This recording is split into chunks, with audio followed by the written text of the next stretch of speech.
Hello everyone! In this video, I'm going to show you how you can still use the classic Whisk AI. As you might remember, Whisk was a very popular AI image generator back in 2024. It was highly praised for generating unlimited images and was especially great for maintaining character consistency and creating images for videos. While the original standalone Whisk platform might be gone, the great news is that you can still access its classic features for free through Google Flow. Let me show you exactly how to get there. First, you'll need to head over to the Google Flow website. The address is labs.google/labs/tools/flow. I'll also make sure to leave this link in the description box below.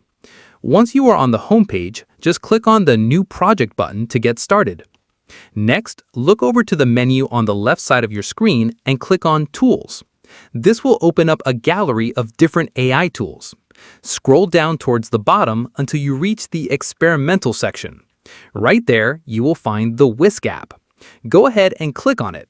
Now you are back in the familiar Whisk interface. Just like in the older version, you can upload your subject or scene images on the left and type your prompt at the bottom.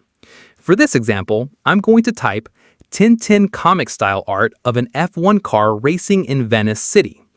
Once you're done, simply click the Submit arrow. While the image is generating, I should mention one small limitation. Unlike the old version where you could choose different aspect ratios, this integration currently only allows you to generate images in a 16:9 ratio. But considering it's completely free, it's still a fantastic tool. And here are our results. As you can see, the AI did a great job capturing the prompt. If you want to save the image, just hover over it and click the download icon. If you aren't perfectly satisfied, you can always go back, adjust your text prompt, and try again. That's how you can continue using the classic Whisk AI for your creative projects. Thanks for watching, and I'll see you in the next one.